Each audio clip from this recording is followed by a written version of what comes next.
Well, hey, good morning, everyone. I do have a voice that sounds like I was at a tobacco convention. I'm not sure why. Yesterday, Nick and Renee talked about advisors that sell multi-category have tremendous growth success, and their businesses have grown a lot more than those that sell single category. We thought today that if we could assemble a panel of advisors that have been very successful in their careers, in their businesses, selling multi-category, they could share some ideas, some of their thoughts around how to be successful selling multi-category. So we've assembled the panel, and I'm going to invite them out, starting with Rick Corbett from Advoda. There you go, man. See ya. Robbie Paul from Elevate Advisory. Hey, man. Thanks. Steve Anchetta from Endpoint.io.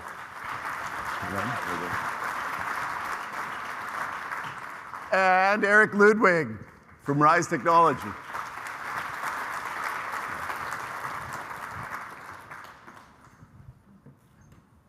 All right, gentlemen. Well, as I said, you guys have all been pretty successful at looking, at the space of multi-category.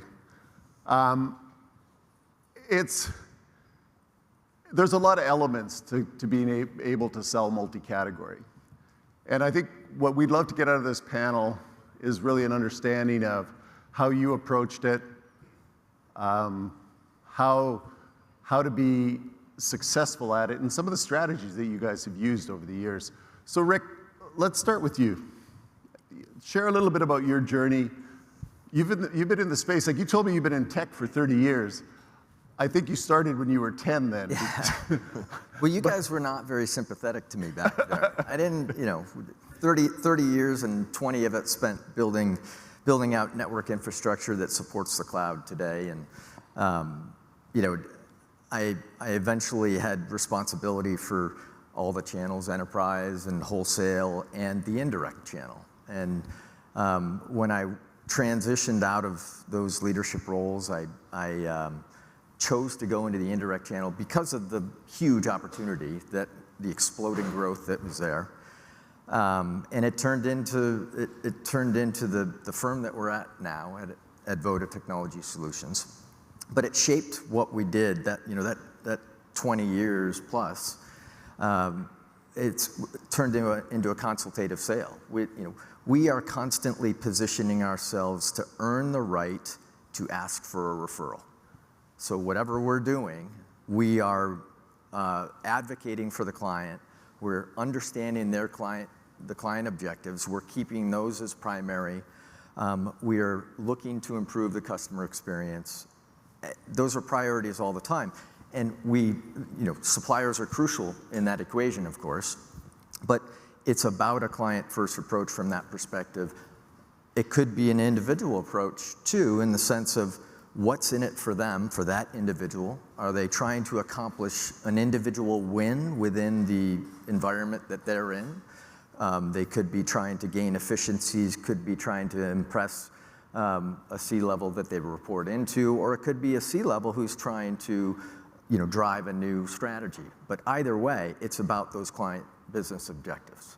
Yeah, and I love what you just said about earning the right to ask, because many times in a large enterprise, you're really focused on one group, one vertical. You've built great rapport, but there's so much more that you could do in that enterprise, and you have to earn the right to get those references. Robbie, same question for you. Like, how do you approach it? You've built, again, major practices that have a multi-category business. How did you approach it? How did you build it? So I actually just changed my answer while I was listening to you. So just for fun, I did come up through the ranks as an enterprise seller, solution seller for Presidio, Dimension Data, those types of organizations before I started my own. But you'll find that the first thing you sell to your client is what they know you for. And it's up to you to continue to tell them about all the things that you can do.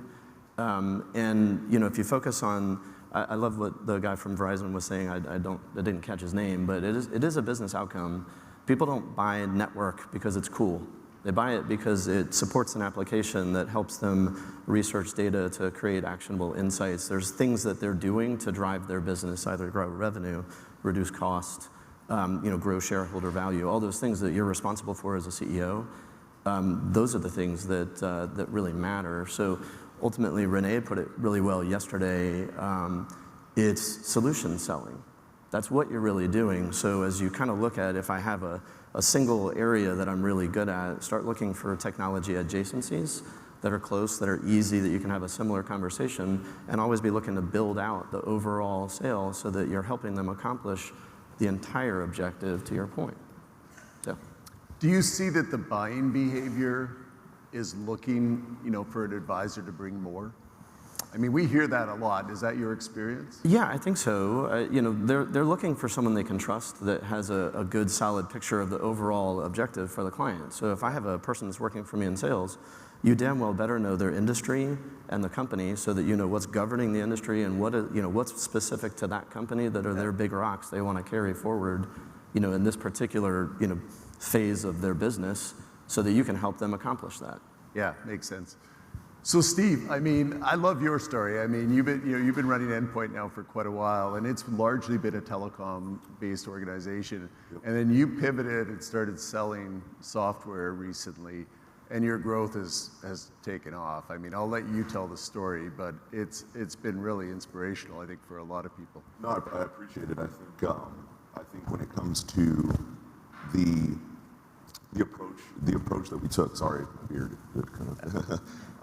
The approach that we took when it came to looking at customer needs and what businesses were really looking to change and bob and weave with, right?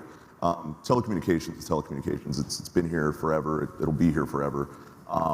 But people don't really like change. And the telecommunications space, it's a lot of change whenever you're making a jump from one provider to another, what have you.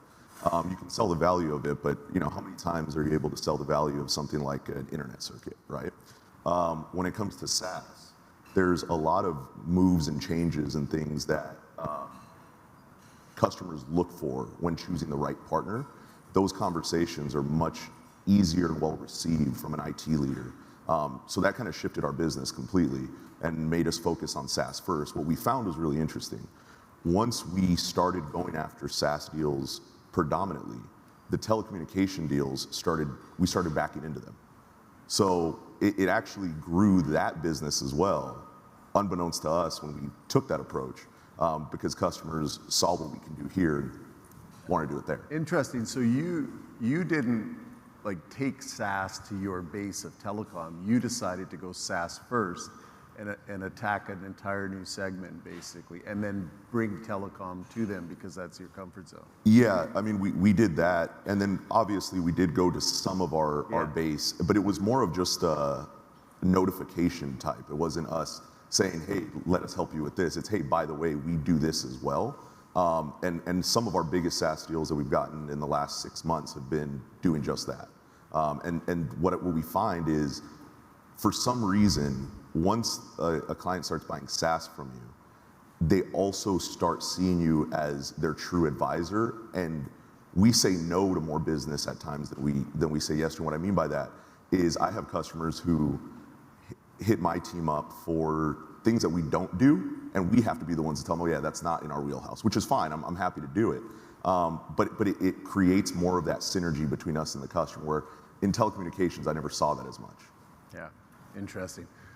Eric, you've been sitting there so patiently. I know you have lots to tell us, but you have a great background at CDW. You've been in the space. You've started Rise Technology more recently.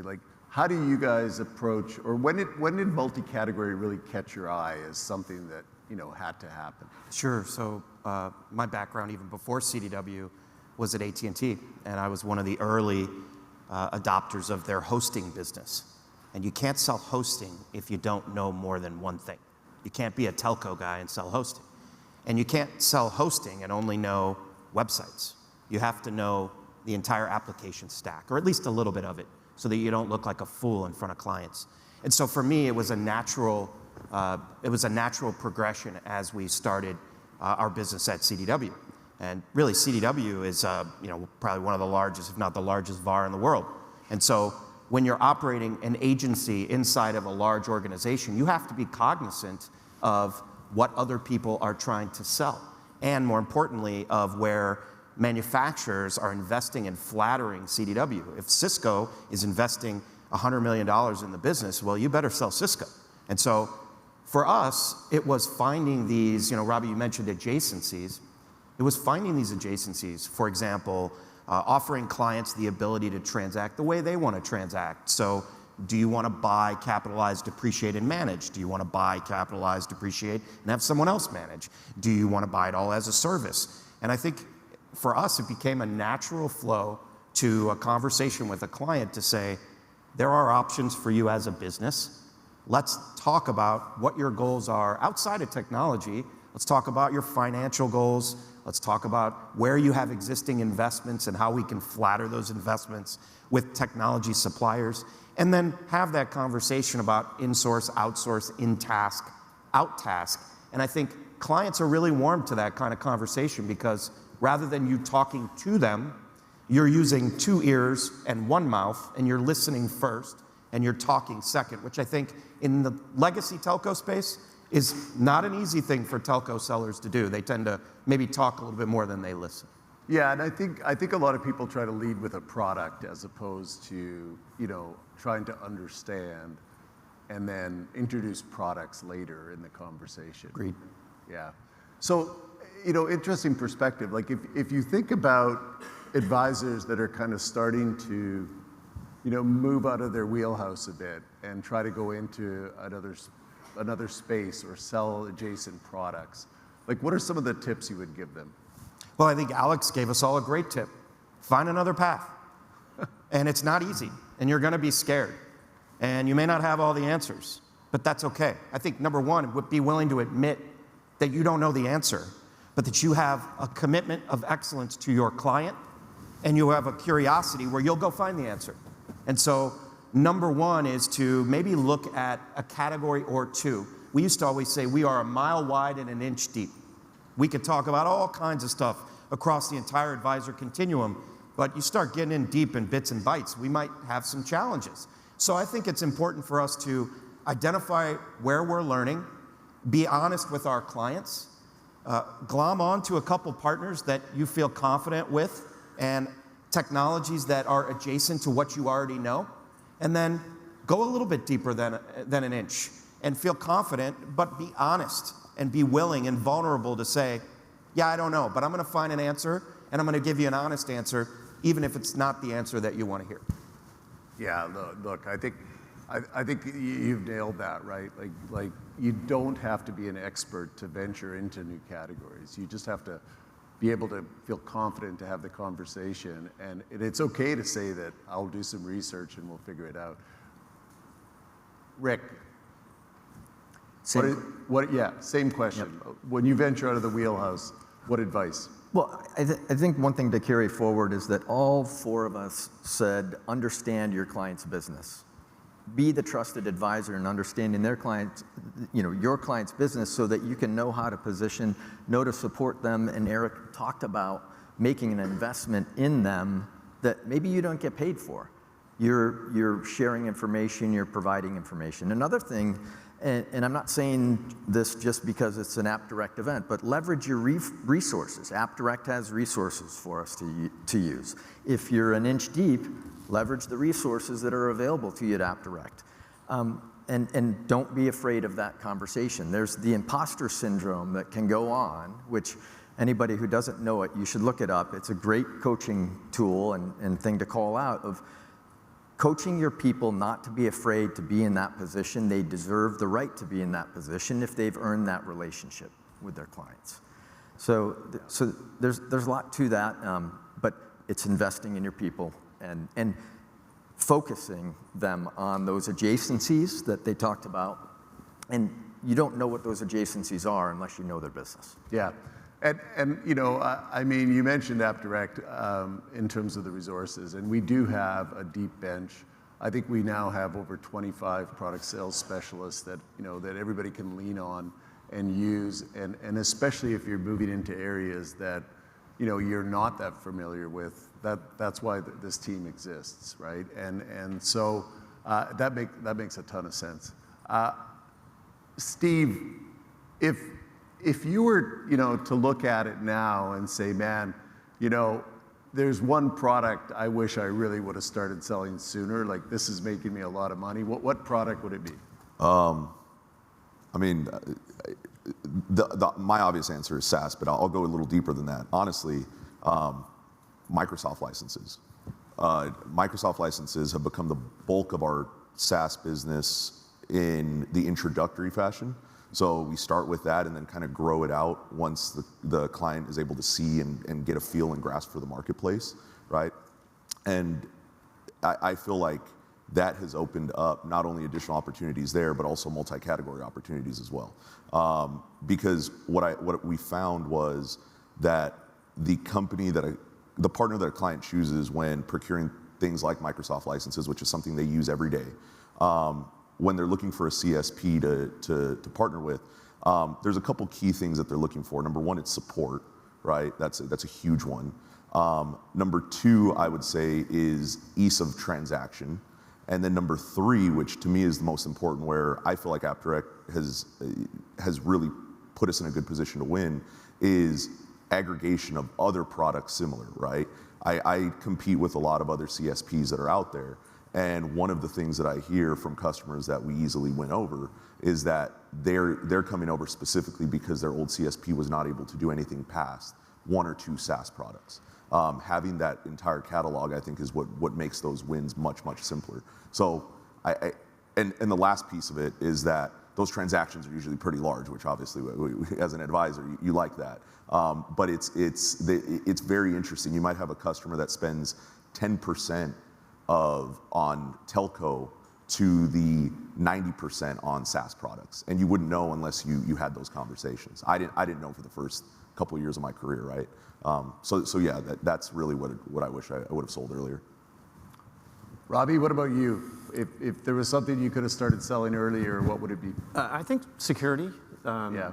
I think that it seems very complex, and it is, and that's actually in your favor. So you talked about the imposter syndrome.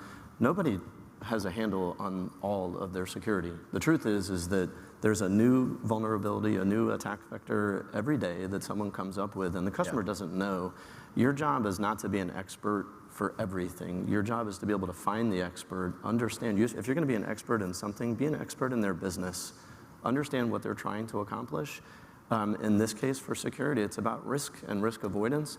Your customer has data. There are organizations that are out there that want to take it and make money off of it. And if you look at it and you go to your customer who's your longtime friend and you say, what's the win to trying to do this yourself? You should partner. Allow us to help you research partners, and we'll bring in a variety of different resources. It's not that hard. They know that they have a problem. You know they have a problem. Simply open the conversation and don't walk into it expecting that you need to be a black hat hacker and, you know, impress them with your whiz-bang technology. That's not it. So anyway, security would be my simple answer. Security is your product. Eric, what do you think about security? Is it a super hot space for you, or like what are your thoughts? I do think it's a very hot space, and you know, I echo Robbie's comments. I think that, excuse me, it's a more difficult sale for us as advisors, but there's so many different opportunities within the space. I think that finding ways to attach security opportunities to profit centers in the business and vulnerabilities. So we tend to think of security in our space as endpoint or network. You know, I would argue that we start to look at things beyond our traditional space. So take CX, for example. CX is the organization that deals directly with clients. And as a result, the types of vulnerabilities that exist in that space are quite different than a coworker that has a laptop. And so I think that using adjacencies and talking to CX providers, talking to security advisors, and engaging with your engineering resources and finding out what questions do I ask of a CX leader and what questions do I ask of a security leader to find ways to drive stitching between what you traditionally sell and where you feel like you have expertise, and then into the security space where vulnerabilities abound everywhere and undoubtedly budgets continue to increase. But tie it to a profit center and you'll find a much warmer entry and you're much more likely to make an impact. So there's been a lot of talk about AI, and I'm going to throw this out to the panel. Has anyone figured out, is there an opportunity to monetize AI, or do you see a path to monetize AI? Who wants to take that? I'll take it. All right. So I don't know, and I'm sure there is, but is there a way to monetize AI direct to consumer? Possibly. I know I haven't figured it out. But is there ways to work using AI that'll increase revenues 100%? We've tested different AIs in the past year to see what we're able to do to automate some of the procurement process when it comes to the way that customers buy, which then creates data showing market trends, buying trends of size of business, verticals, things like that. It's pretty simple to execute on. But things like that, I think, are not only going to change the way customers buy, the way that we provide service to our customers, but also it's going to completely change transaction times and needs as time goes on, which, if done correctly, will increase revenues for anybody who is kind of on that train. Anyone else? Yeah, I'll just give you a thought on it. I feel like AI is, someone with a hammer, and all they're doing is looking for a nail, and you're kind of going about it backwards. I'm not, looking for an AI-based solution. I'm talking with my client about the problems they're trying to solve, and then identify, is there a way that I can leverage AI to actually solve that problem, whatever that is. Again, looking at it in the broad context of how do you run a business. Is it, I want to run more efficiently? So, if you read Gartner this year, it's all about, kind of pulling cost out of your business. That's one of the major trend ideas right now. There's areas of inefficiency in the business. How do I automate and how do I utilize AI to do that? I think every product we have through the AppDirect portfolio has AI infused in it some way, shape, or form. So I would argue that yes, of course, you can monetize it through that as well. But I think maybe focusing on the business case, and then secondarily, if you can take the time to hyper-verticalize so that you understand one person's thread of business really, really well, I think that's probably going to help in terms of identification of what is that use case, and then what can I leverage against it, and then what can I rinse and repeat throughout that industry. Bert, can I add one thing to that? Absolutely. I think we all, and I've said this before, I think AI is the new cloud washing. Everybody's an AI company, every product's an AI product. And I think we need to define it. There's automation, there's AI, and there's generative AI. And they're different.